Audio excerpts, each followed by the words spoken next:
அண்ணா good morning. நான் உங்கள் maths teacher பேசுகிறேன். All of you welcome to our maths ma'am channel. நாம் இன்றைக்கி பார்க்க போகிறது 12th 4th chapter inverse trigonometry. இந்த 4th சாப்டரில் பாருங்கள், ஆல்ரெடி சைன் இன்வர்ஸ்க்கு பார்த்துட்டோம், காஸ் இன்வர்ஸ் பார்த்துட்டோம். இப்போ 3வது பயிற்சி, அதாவது டேன்ஜன், அதுக்கு பார்க்க போகிறோம். டேன் இன்வர்ஸ்க்கு பார்க்க போகிறோம் ராஜா.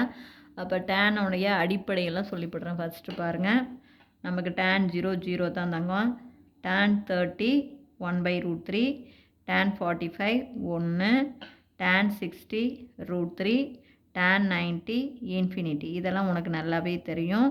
tan 0 0, tan 30 1/√3, tan 45 1, tan 60 √3, tan 90 infinity.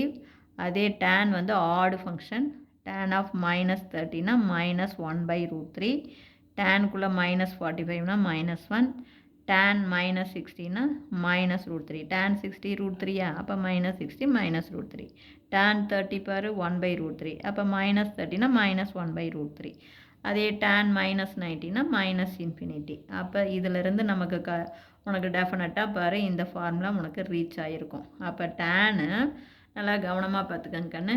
டேனுடைய answer பாருங்கள், -இன்ஃபினிட்டியிலிருந்து +∞ வரையும் நம்ம ஆங்கிள் கொடுக்கும்போது போகுது. அப்போ -∞ to +∞ இப்போ நல்லா கவனி. -∞ எதில்? -90ல். +∞ எவ்வளோ? +∞ அப்போ டேனுடைய நல்லா கவனமாக பார்த்துக்கோங்க, மாற்றிடக்கூடாது. டேனுடைய டொமைன்னா -90 to +90, ரேஞ்சுனா -∞ to +∞. அப்போ tan இன்வர்ஸ் போடும்போது கண்ணு நல்லா கவனமாக பார்த்துக்கணும். இங்கே டேனுக்கு டொமைனும் ரேஞ்சாக இருக்கிறது tan இன்வர்ஸ்க்கு மாறும். ரேஞ்சாக இருக்கிறது டொமைன் ஆகும், டொமைனாக இருக்கிறது ரேஞ்ச் ஆகும். இப்போ நான் சொல்கிறது புரியுதா? இங்கே பாருங்கள், டேனுடைய டொமைன் என்ன? -90 to +90, ரேஞ்சு -∞ to +∞.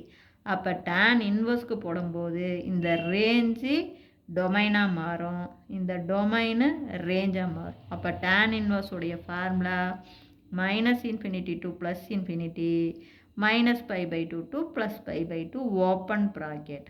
பாருக்கன்னு, இன்ஃபினிட்டி அப்படின்னா ஓப்பன் ப்ராக்கெட் தான் போடணும், க்ளோஸ்டு ப்ராக்கெட் போட்டுறக்கூடாது. இதுதான் tan இன்வர்ஸுடைய ஃபார்முலா. tan இன்வர்ஸ் புரியுதா தங்கம்? tan இன்வர்ஸுடைய டொமைன் -∞ to +∞, அதே ரேஞ்சு -π/2 to +π/2. கண்ணு tan எழுதி பார்த்தீங்கன்னாவே தெரியும்.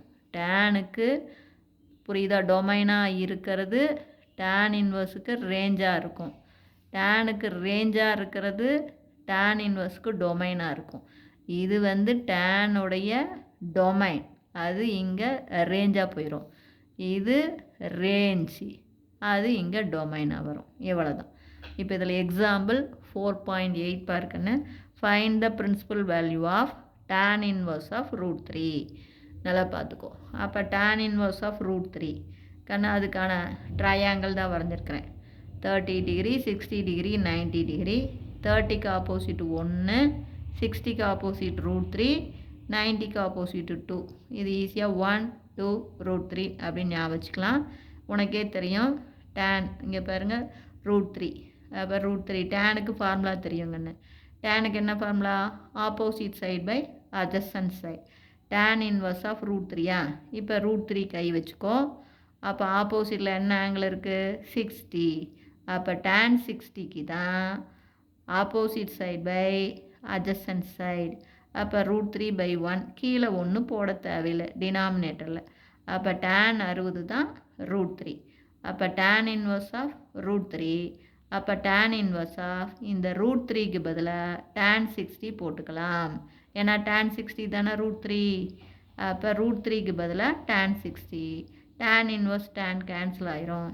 அப்போ 60 வந்து π/3ன்னு போடலாம். இந்த 60 கண்டிப்பாக எதுக்குள்ளே? நமக்கு தான் ஃபார்முலா tan இன்வர்ஸோடைய ரேஞ்ச் -π/2 +π/2.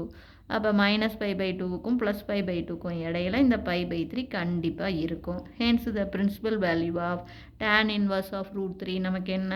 π/3. புரியுதா சாமி? ஒன்றுமே இல்லைடா, இந்த ட்ரையாங்கிளில் √3 டேன்னா டேன் என்ன அப்படின்னு பார்க்கணும். அப்போ √3னா tan 60, tan inverse tan 60 degree. இது தாண்டா கண்ணு ஆன்சர். ஒரே ஸ்டெப்பு தான் சாமி. நான் சொல்கிறது புரிஞ்சுதா? உங்களுக்கு ஏதாச்சும் தெரியலனா கேளுங்க. Wish you all the best. Thank you.